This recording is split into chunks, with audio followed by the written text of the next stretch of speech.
Señoras, señores, muy buenas tardes y sean bienvenidos a este espacio que le ofrecemos aquí en IMAX Televisión, como es Ruedo y Más. Nosotros hoy queremos recordar el brillante pregón taurino que corrió a cargo de don Críspulo Coronel Zapata, gran aficionado, y bueno, pues un evento que se desarrolló en el antiguo casino de la capital gracias al empeño y la afición que muestra el colectivo del Ateneo Taurino Manchego en colaboración con el Ayuntamiento de Ciudad Real. Lo podrán ver a continuación aquí en este espacio, en Ruedo y Más. Ilustrísimo señor alcalde de Ciudad Real, don Francisco Cañizares, señor presidente de la Hermandad de Pandórgo, don Jesús Heredia, señor presidente del Ateneo Taurino Manchego, don Antonio Espadas, concejal de festejo, señorita Fátima Flor, Dulcinea, señorita Gemma Soto, autoridades, aficionados, señores y señores, muy buenas tardes y bienvenidos. ¿Cómo me hubiera gustado anunciar la apertura del coso taurino del capital después de 3 años sin toros? ¿Cómo me hubiera gustado? Pero, por desgracia para todos, no ha podido ser. 4 años sin toros, 4 años en blanco, y lo que te rondaré, Morena, ni las obras del Escorial. Para mí es un honor y un privilegio venir a pronunciar este pregón en honor de nuestra patrona, nuestra César patrona, la Virgen del Prado. Dije en principio que no vendría a pronunciar el pregón si no había toros, pero después aquí me tienen, después de hacerme 900 kilómetros en 24 horas, porque a pesar de todas las circunstancias me siento un privilegiado de hacer este pregón que inicia las fiestas, como hemos dicho, de la Virgen del Prado. 4 años sin toros en el coso de la plazuela de don Juan Pérez de Ayala, aquel aficionado del 5 de nuestro ufano recuerdo. Mientras tanto, por dejadez, desidia, falta de voluntad, vaya usted a saber, la plaza de toros quedó en un estado lamentable, cochambroso, que fue denunciado en su día por las redes sociales y que ahora hasta da pereza recordar. Pero vayamos a lo nuestro. Sucedió en Ciudad Real en 1898. Lo leí hace tiempo en un avance taurino en la ciudad de Valencia, en la Plaza de Toros concretamente. Y más tarde, gracias a la polémica suscitada en torno al sorteo de las reses a final del siglo XIX, recompuse la historia. Por aquel entonces eran los ganaderos los que imponían el orden de lidia de sus toros, beneficiando generalmente a la figura del momento, que normalmente iba arropado por un veterano abriendo terna y un novel cerrando la combinación. Dicho orden de lidia se desarrollaba de la siguiente forma. Para causar buena impresión, los toros primero y segundo solían ser los de mayor trapío o estampa. Para el tercer lugar, elegían el de menos presencia, mientras que para los cuarto y sexto los más igualados o parejos. Y siempre dejaban para el quinto lugar el de mejor nota o reata del encierro. De ahí el manido dicho de no hay quinto malo, que más de un siglo después sigue estando vigente. Ciertamente, esta práctica aceptada por todos empezaría a cuestionarse por esta fecha, siendo su principal valedor el espada del Goibar Diego Luis Mazantini Guía, un torero burdo, pero famoso por su manera de ejecutar la suerte suprema y sus certeras estocadas.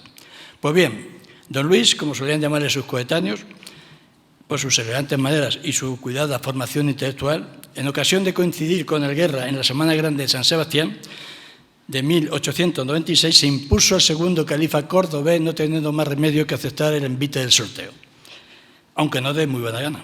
Tras aquel incidente ocasional, en el resto de las plazas seguiría imperando el criterio de los ganaderos, con la oposición de algunos matadores, entre los que se encontraba el sevillano Antonio Reverte Jiménez, apadrinado en 1891 precisamente por el Guerra en la madrileña plaza de la cartera de Aragón. Fue Reverte un torero de coplas y tonadillas que, por su envidiable planta de galán, se convertiría en objeto de deseo público femenino. Valiente a carta cabal, ganaría relieve por sus recortes a capote al brazo y sus tremendas estocadas. A lo largo de su carrera sería duramente castigado por los toros. Bien, pues en la fecha indicada de 1898, en corrida extraordinaria en Ciudad Real, actuaban mano a mano Guerrita y Reverte, con el tema candente del sorteo como telón de fondo. Decía aquella revistilla que el sevillano propuso al cordobés sortear los toros para competir en noble lid. Hay que recordar que el criterio de la Guerra prevalecía en todas las plazas. Por simplificar, una vez más se llevaría el gato al agua. Y de nuevo, el orden de lidia lo impondría el ganadero de Veragua. Llegada la hora del inicio del espectáculo, ya en el patio de cuadrilla, Rafael se acercó al alcalde del Río, en el saludo de rigor, y al cruzar 4 palabras sobre el desacuerdo de sortear, Reverte, en tono irónico, le espetó: no se preocupe, maestro, que esta tarde no iba a hacer falta, porque los 6 toros serán para usted. Efectivamente, nada más aparecer el segundo de la tarde, en el tercer capotazo, Antonio se echó prácticamente encima del animal, recibiendo un puntazón de la altura de la ingle que le impediría continuar la lidia. ¿Vergüenza torera? ¿O simplemente una machada propia de la época? Juzguen ustedes. Recuerdo que cuando me llamó nuestro inolvidable Manuel Herbás Casado para que estuviese junto a él en la presentación de su magnífica monumental obra Ciudad Real, el otro historial taurino, le hablé de este suceso, pero ya era tarde para incluirlo por estar pergeñado el libro que con tanta ilusión, dedicación y esfuerzo dejó para el disfrute y consulta de los aficionados. Valga dicha efeméride como introducción a este pregón que quiero dedicar a todos los miembros del Ateneo que nos dejaron por culpa de esta pandemia terrorífica que hemos pasado en los últimos años o por otras causas. Permítame que por razones familiares comience por mi cuñado Jesús de la Fuente Ferreras, para continuar por Manuel Herbás Casado, Francisco Muñoz Lorca, Félix Díaz Cuendia, Miguel Ruiz Martín Albo y Luis Parra Gómez. Va por todos ellos y porque su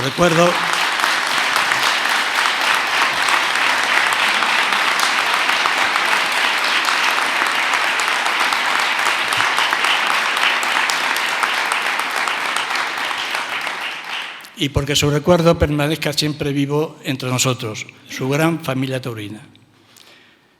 No es que quiera aliviarme, pero deseo advertirle que no esperen de mí una locución de tinte lírico o poético, tampoco grandilocuente, y menos aún de voz engolada o campanuda cual presentador de radio o televisión. Entre otras razones porque mi fonética, tremendamente desgastada tras 41 años en las aulas y 76 primaveras en los costillares, con esta edición, repito, sería completamente inviable. Emulando al gran Rafael El Guerra, lo que no puede ser, no puede ser, y además es imposible. Y hablando del otro Rafael, el Gallo, en cierta ocasión le preguntaron cómo explicaría a un profano la esencia del toreo clásico, respondiendo que en general lo clásico es lo que no se puede hacer mejor. Pues bien, en este sentido, desde muy joven me gustó el clasicismo, tanto en el toreo como en la arquitectura, la pintura, la literatura o en cualquier otra manifestación de las bellas artes. Por desidia, nunca me gustó o me llamó la atención este tipo de actos, pero por el contrario sí escuché que en el argumentario de los mismos primaban los recuerdos, vivencias o anécdotas del orador de turno. Bueno, pues para ser fiel a mi concepto y seguir con la tradición, como en el toreo, me ceñiré a los cánones del toreo clásico.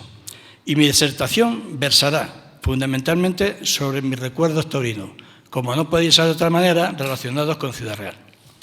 Y dicho esto, acomódense para aguantarme, si no es mucho pedirles, un puñado de minutos de su tiempo, porque como diría el insigne filósofo y jesuita don Baltasar Gracián, lo bueno, si breve, 2 veces bueno, y lo malo, si poco, no tan malo.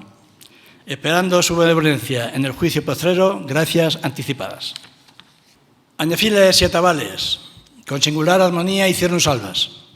Una nota de clarín, penetrante, desgarrada, rompe el aire con vibrante puñalada. Ronco toco de timbal, salta el primero a la arena. Comienza el espectáculo. Volviendo al argumentario de esta proclama, probablemente mi primer recuerdo podría situarlo a principios de los años 50. Desperté a la vida en la época de la posguerra, un tiempo en el que la mayor parte de los españoles vivíamos instalados en una crisis permanente y, por desgracia, numerosas familias en la miseria más absoluta. Hace un puñado de años que habíamos sufrido una horrenda y fratricida guerra civil que dejó asolado al país de norte a sur y de este a oeste. En España, completamente arruinados, imperaba el más horrible aislacionismo propio de los regímenes autoritarios. Eran los llamados años del hambre, donde la población carecía de lo más imprescindible para subsistir. El que no sea panadero ni hortelano, aquí los perros este verano, rezaba en la entrada de no pocos cementerios. Por aquel entonces, cuando llegaba la feria, Los espectáculos por excelencia eran la zarzuela, la revista, el circo y fundamentalmente los toros. Manolete, Pepe Luis y Manolo Vázquez, los Dominguín, Pepín Martín Vázquez, Parrita, Litri, Aparicio, Ordóñez, los Bienvenidas, eran los héroes de aquellas pobres gentes que para olvidar horrores pasados se alegraban con lo que sucedía en el círculo mágico del redondel. Muchos de ellos hasta eran capaces de empeñar el colchón o quedarse sin aceite por una entrada de toros. Al menos eso era lo que escuchábamos. Decía que mi primer recuerdo con 4 añitos podría situarlo al comienzo de la eterna rivalidad entre los Dominguín y los Ordóñez, resultado de la corrida de feria celebrada en Ciudad Real el 17 de agosto de 1951, en la que actuaron Pepe y Luis Miguel junto a Antonio Ordóñez, en la lidia de Rese de Isabel Rosa del Escorial. Recuerdo que a mi domicilio de Ciudad Real acudía casi toda la parentela de Villamayor de Calatrava, los Machaco, Jeromo, Francisco y muchísimos pesanos más, todos los que cabían, no menos de 30 o 40, en la caja del viejo hispano Suiza de mi tío Ángel. La estampa de aquellos hombres, curtidos en las tareas del campo, sentados en el estrecho portal o en los sombríos patios bajo la parra y la higuera, ofrecían a los vecinos el espectáculo singular de aquella España rural profunda y subdesarrollada. Allí, mientras aguardaban la hora del festejo, unos consumían el tiempo hablando acaloradamente de los Dominguines y los Ordóñez. La mayoría dormitaba la siesta y otros comían la chacienda del pueblo, bajo un calor insoportable, a menudo mezclado con un aroma hediondo que traspasaba, diríamos hoy, los límites de lo socialmente correcto. Y así hasta la hora de la corrida, que ilusionados y eufóricos, parece que los estoy viendo, subían de nuevo al camión para trasladarse a la plaza de toros. Confieso que ya por aquel entonces sentía una tremenda pelusa y un deseo irrefrenable por acompañarlos, porque desde mi inocencia pueril presentía que lo que iban a ver debía ser algo muy grande. Para infantil disgusto, la escena se repetiría durante algunos años. ¿Sería aquella insólita estampa el germen de mi afición?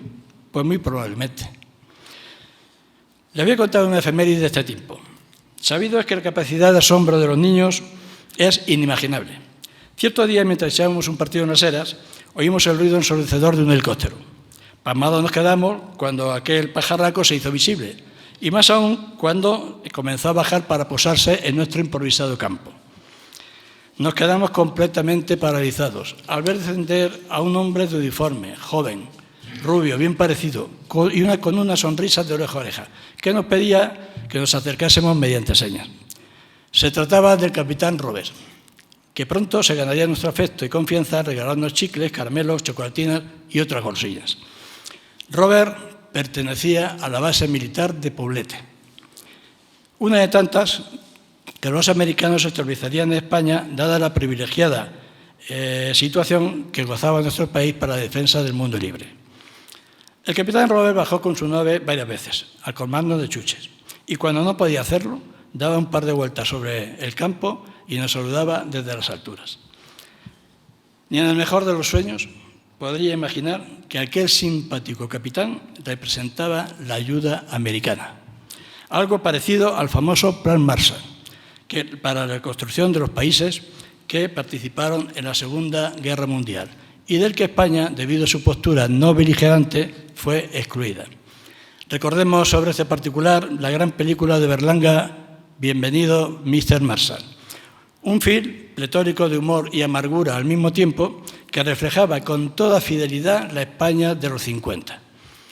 Pero el comienzo de la Guerra Fría entre las dos grandes potencias, Estados Unidos y la URSS, unido al anticomunismo de Franco, hizo que el presidente Eisenhower mirase a España como lugar estratégico para instalar sus bases militares. A partir de aquí, cambiaría el signo económico-social para nuestro país. La primera asistencia americana llegaría en 1953, en los colegios en forma de queso, mantequilla y leche en polvo, coincidiendo con el nacimiento del chiquillo José María Dols Avellán, hijo del banderillero José María Dols Cantó y de María Dolores Avellán Manzanares, ocurrido un 14 de abril en el barrio El Cantino de la Santa Cruz. Consigno este dato por lo que representaría algún tiempo después el torero de Alicante a lo largo de mi vida de aficionado. De niño, en la ciudad Jardín, el barrio donde crecí, situado frente al Parque Gasset, también jugábamos al toro en la calle. Y aunque habitualmente los chavales solíamos pasar el rato en las eras peloteando, como apuntábamos más arriba, a menudo algunos chicos nos decantábamos por organizar corridas de toros. Recuerdo que tenía muchos aspirantes a embestirme, entre ellos mi amigo Noni, el niño Manolo Marín, compañero de Juegos Infantiles, más tarde comisario europeo y después presidente del Congreso de los Diputados. Vaya este humilde y cariñoso recuerdo para ti, amigo Noni.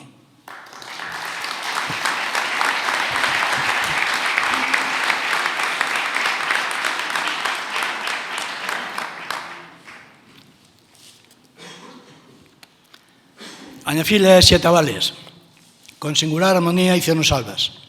Una nota de clarín penetrante, desgarrada, rompe el aire con vibrante puñalada.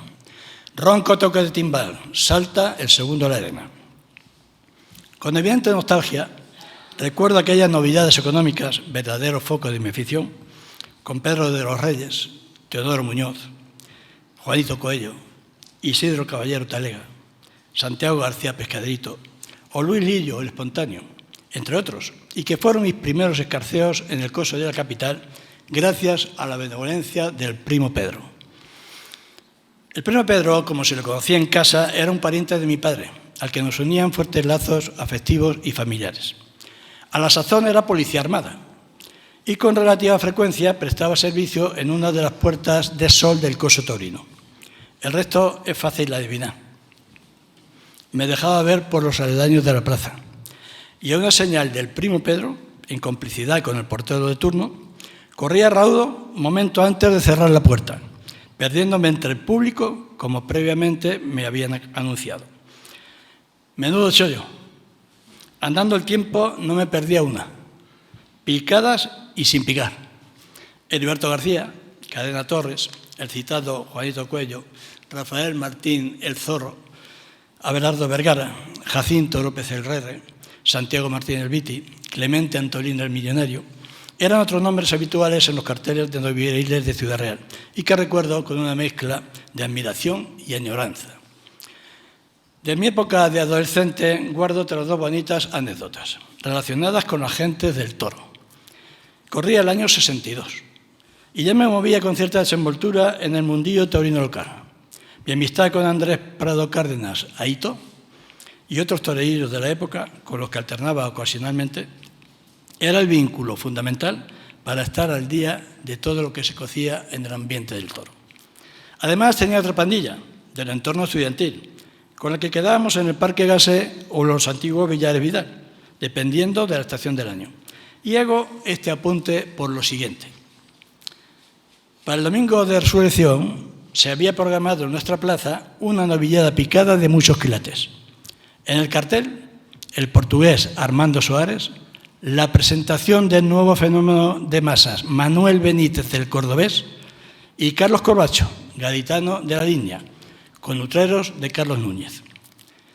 A nivel nacional y allende nuestras fronteras, la irrupción de Manuel Benítez fue un suceso taurino y social insólito, sorprendente, solo equiparable al estallido de los Beatles en el mundo de la música. Ciudad Real, al igual que otras muchas capitales, lo viviría con asombrosa expectación, incrementada por el estreno del film Aprendiendo a morir, sobre la humilde y azarosa vida del torero de Palma del Río. Recuerdo que la película se proyectó en el cine Romasol y que las colas de público para acceder a las taquillas, situadas en la plaza de la provincia, aún en obras, frente al esquinazo que hoy ocupa la Escuela de Arte y Oficios, esas colas daban la vuelta a la manzana.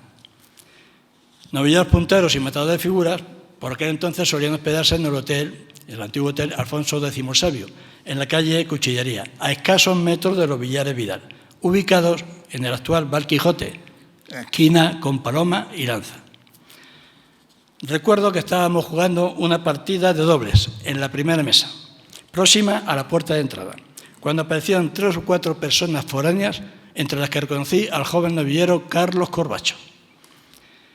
Estuvieron unos minutos observando, y como quiera que no quedara ninguna mesa libre, uno de aquellos hombres se dirigió a mí con toda corrección, pero con el ánimo de que le dejásemos la mesa. Sería cuestión de media hora, dijo. De todos los personajes del toro, con los que me he rozado a lo largo de mi vida, y no fueron pocos, posiblemente el más caballero, educado y buena gente haya sido el sevillano Andrés Luque Gago, sobrino carnal de Andrés Gago, famoso apoderado que lo fuera de Carlos Arruza y de César Girón. Y fue tal la cordialidad empleada por Andrés que convencí a mis amigos para que tiraran unas bolas. Antes de marchar, me citó para el día siguiente en la puerta de Cuadrillas y, cogiéndome del hombre, pasé con él a la plaza para ver la novillada que mayor expectación había despertado hasta el momento. Me sentí el chaval más afortunado de la tierra. Y Andrés dejaría en la memoria de aquel chiquillo un bonito recuerdo, imperecedero. Va por ti, Andrés.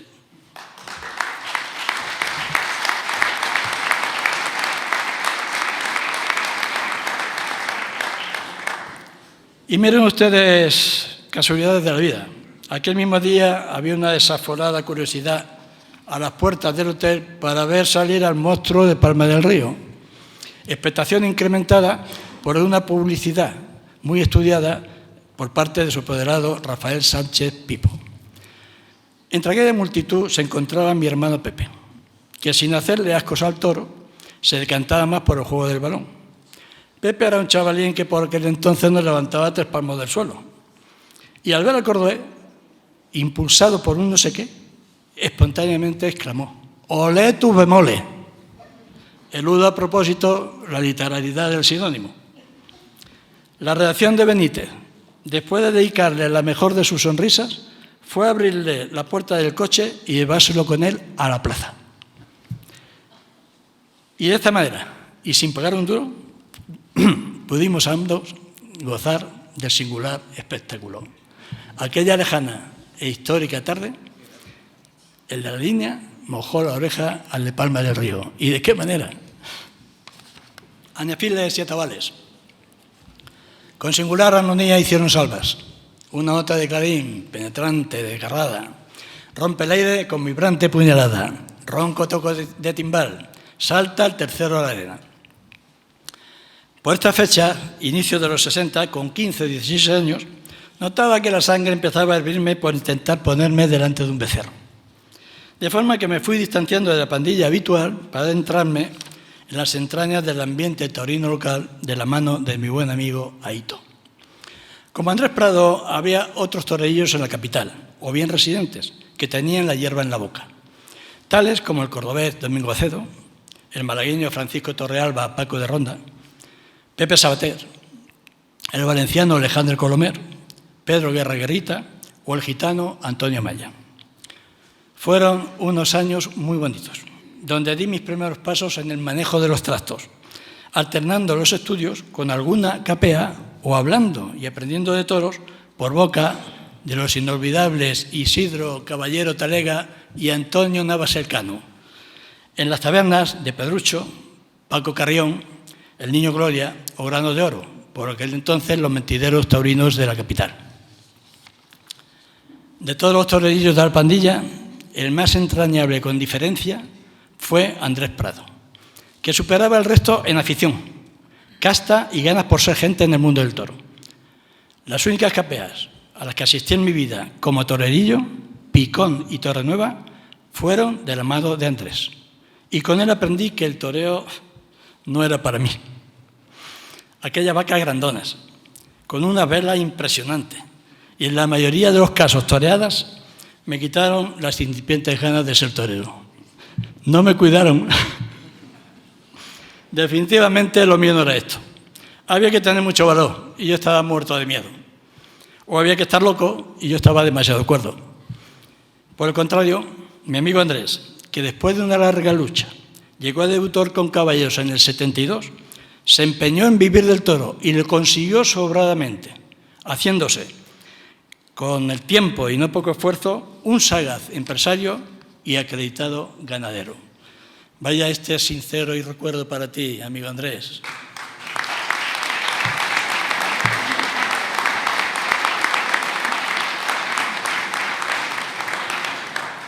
El devenir del resto de la cuadrilla por la senda del arte de Cúchares, con la excepción del cordobés Domingo Acedo, no pasaría de lo anecdótico.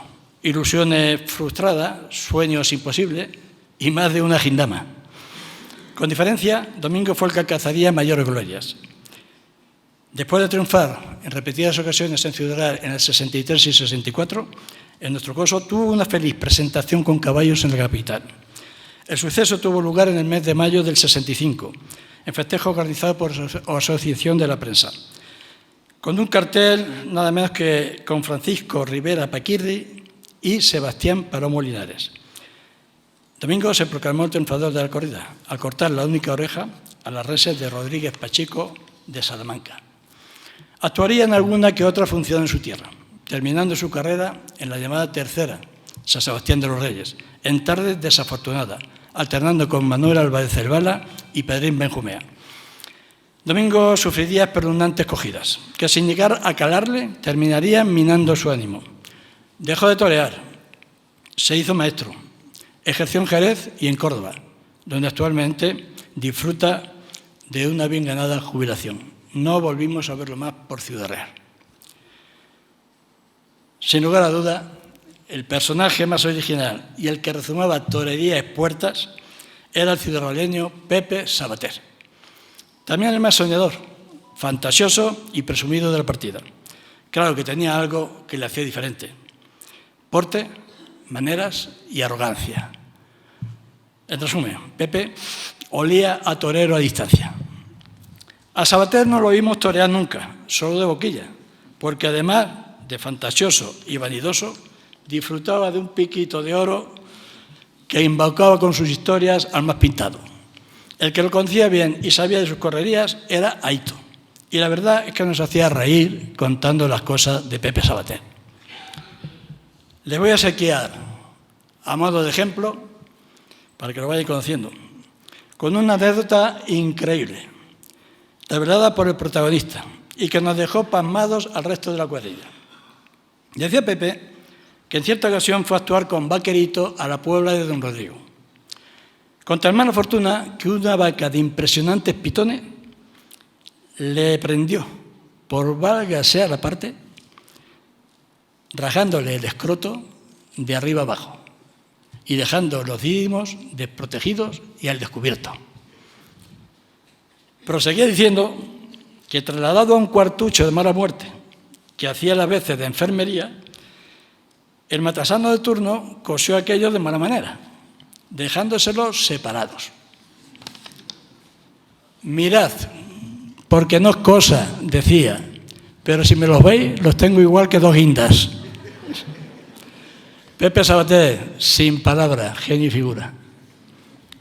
Las carreras de Alejandro Colomer, el valenciano, y Pedro Guerra Guerrita fueron parejas y coincidentes por la brevedad, es decir, presentación y despedida.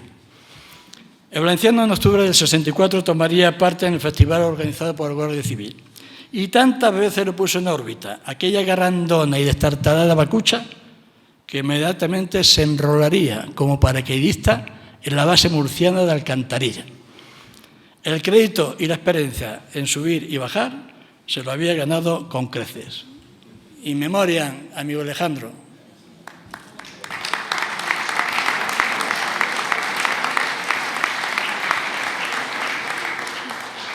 Al año siguiente, en 1965, debutaría Guerrita en la misma Navidad nocturna que lo hicieran Calatraveño y Paco de Ronda. Todo el mundo se percató de que aquel espigado muchacho, rubio y con el flequillo a lo cordobés, era tremendamente cardíaco.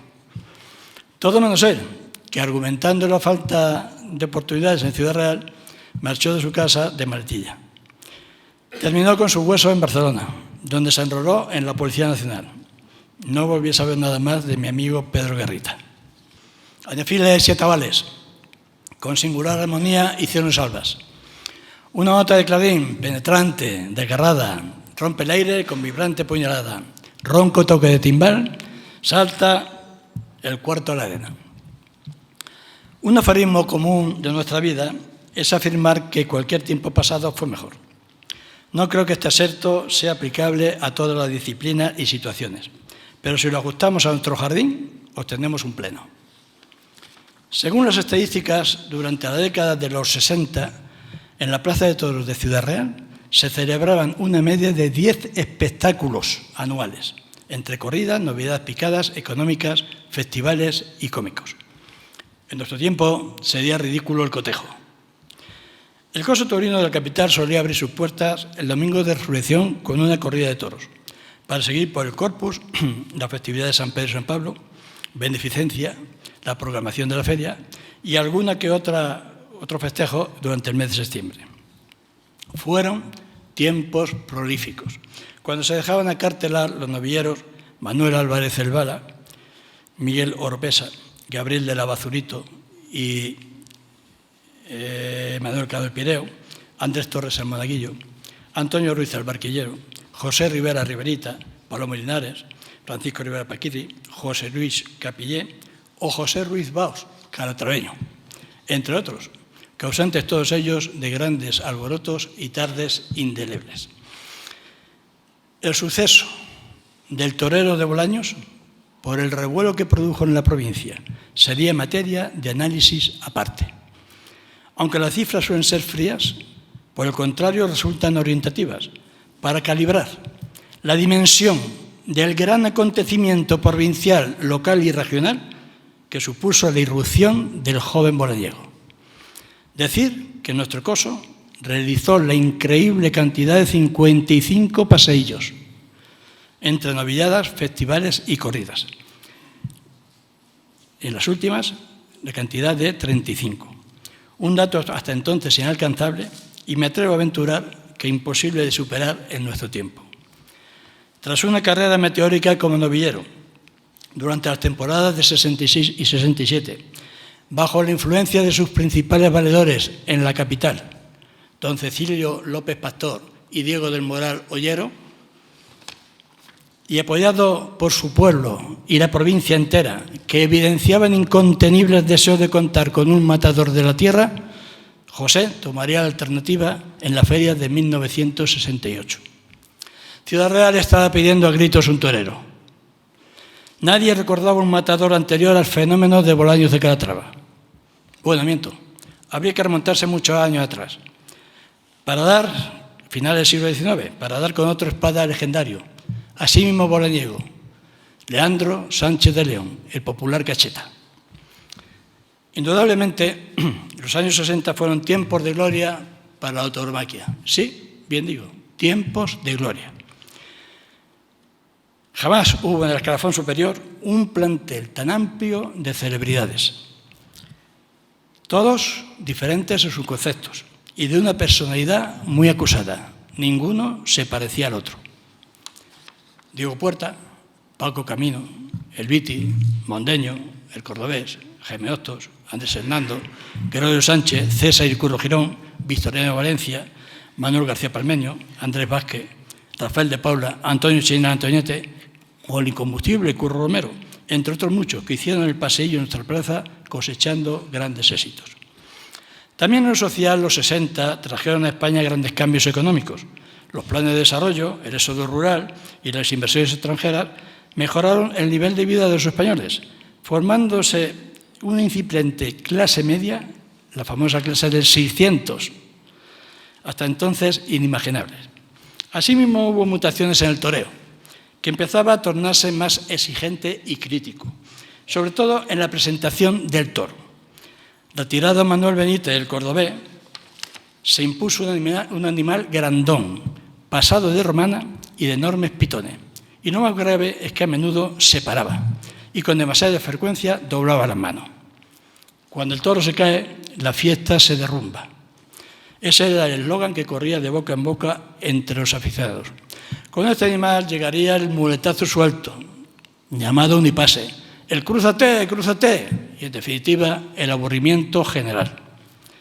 Una época que coincidió también con los cambios que se estaban produciendo en la vida política, primeras elecciones democráticas en el 77 y proclamación de la actual Constitución del 78, que marcarían el inicio de la llamada transición o paso de la dictadura a la democracia.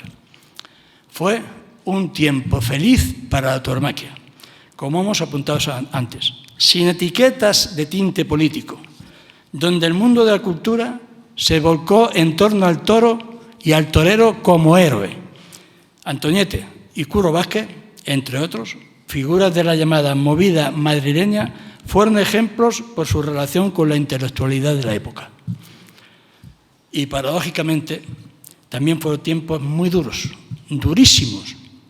Asimismo, para aquel puñado de grandiosos toreros, bases de todas las ferias, denostados injustamente por un sector de la crítica, que lo señalaba despectivamente como la sota, el caballo y el rey.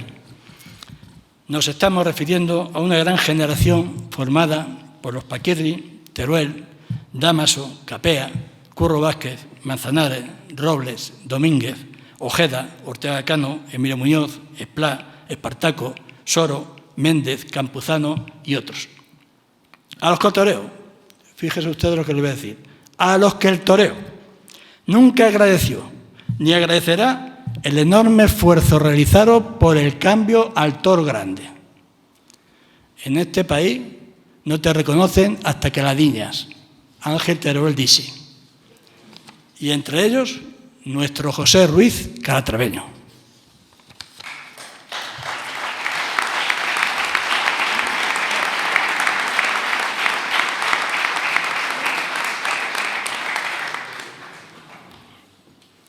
Alfiles y atabales, con singular armonía hicieron salvas. Una nota de clarín, penetrante, desgarrada, rompe el aire con vibrante puñalada.